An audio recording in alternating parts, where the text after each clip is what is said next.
Malungkot na balita ang kadagdagan ang Isa bilang kada ng mga tatlong pamilyang Pilipino Pilipino household na ang nakaranas po ng nakakaranas ng pagkagutom sa noong bawat Setyembre Pilipino o kinukulat sa pagkain. Sa bawat pagsikat ng araw, milyong-milyong Pilipino ang bumabangon upang harapin ang panibagong hamon ng buhay. May mga magulang na nagsusumikap para may maihain sa hapag at mga kabataang nangangarap na makapag-aral upang makalaya sa siklo ng kahirapan. Ngunit, sa kabila ng kanilang sipag at tiyaga, marami pa rin ang patuloy na nakakaranas ng kakulangan sa pagkain, edukasyon, trabaho, at iba pang pangunahing pangangailangan.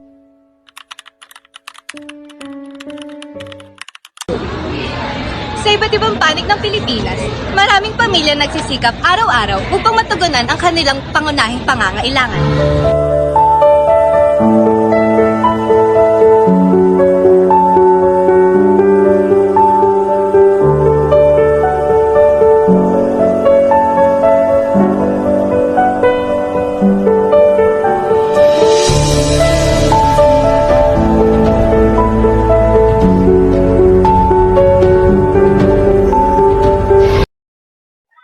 Ayon sa amin na si Dixit, ang kahirapan ay isang kalagayan, kung saan kulang ang nakikita ng bawat tao o pamilya para matuskusan ng kanilang pang-araw-araw na pangangailangan. Kabilang na dito ang kalusugan, tirahan, edukasyon, trabaho, o iba pang personal na serbisyo. Maraming dahilan kung bakit nananatili ang kahirapan sa bansa.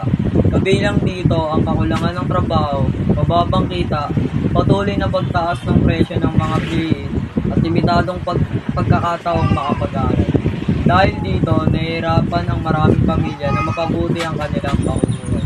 Kasabay nito, ang pagkawala ng maraming oportunidad na maaaring makaayos sa kabuhayan ng mga Pilipino. Nasanhi ng kahirapan, kawalan ng trabaho, mababang kita, mataas na presyo ng bilihin, at limitadong edukasyon. Ano po ang pinakamahirap na hamon na inyong naranasan bilang isang magulang o mamamayan? Ang pag-aaral, yung project, araw-araw na lang. Siyempre, magkano ng kita nito. Ano po yung magkano po yung mga kita? Hindi pa nga ng 600 sa araw. Ano po yung maipapayan ninyo po sa mga kabataang tulad po na? Mag-aral mabuti para kahit pa paano ano-ano yung magulang na naghihirap hanggang sa ngayon ito.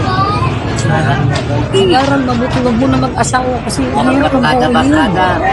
Kawawa ang magulang niyo. Naghihikaw sa magulang, nagsin pala. Mahirap ng buhay niyo. Parang mo na. Okay na po, thank you po. Okay, thank you po. Ano ang iyong mensahe sa mga kabataan? Ngayon, mag-aral kayo ng mabuti, huwag kayo lumaya sa malaking korupsyon na lalabas sa ating bansa. Ano ang maipapayo ninyo sa mga kabataan? Para sa mga kabataan, huwag niyong tularan yung mga taong mga sakim at mga ganit sa pera para sa ating bansa.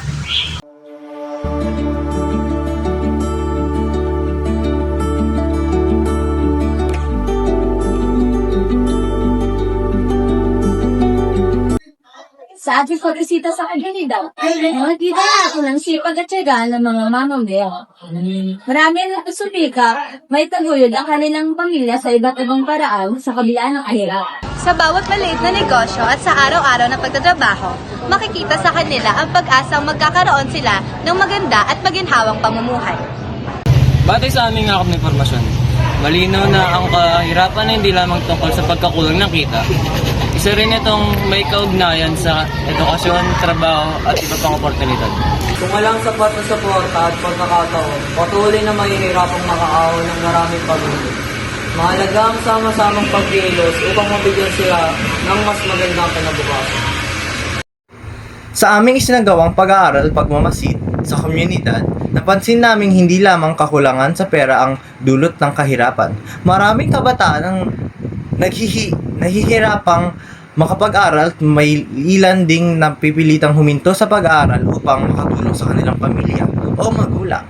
Ipinapakita dito na mahalaga mabigyan ng sapat ng suporta at oportunidad ang bawat mamamayan upang magkaroon ng mas maayos na buhay at kalagayahan.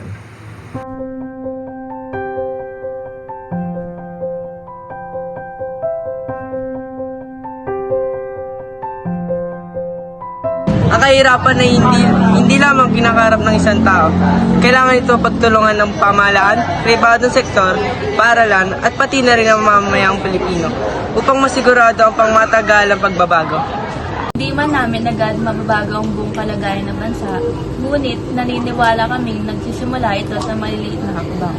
Bilang kabataan, maaari kami maging responsableng mag-aral, tumulong sa pamilya at sa komunidad, at magsikap na makamit ang aming mga pangarap. Sa ganitong paraan, magiging bahagi kami sa paglaban ng kahirapan. Bilang mga kabataan, naniniwala kami, may malagang papel kami sa pagbuo ng mas maayos na lipunan sa pamamagitan ng edukasyon, disiplina at pagtulong sa kapwa. Maari kami maging bahagi ng pagbabago laban sa kahirapan. Ang kahirapan ay isang suliraning hindi madaling malutas. Ngunit, hindi ito imposible kung ang bawat isa ay kikilos at makikiisa. Ang edukasyon, sipag, pagkakaisa at malasakit sa kapwa ay ilan lamang sa mga hakbang upang makamit ang mas maunlad na kinabukasan.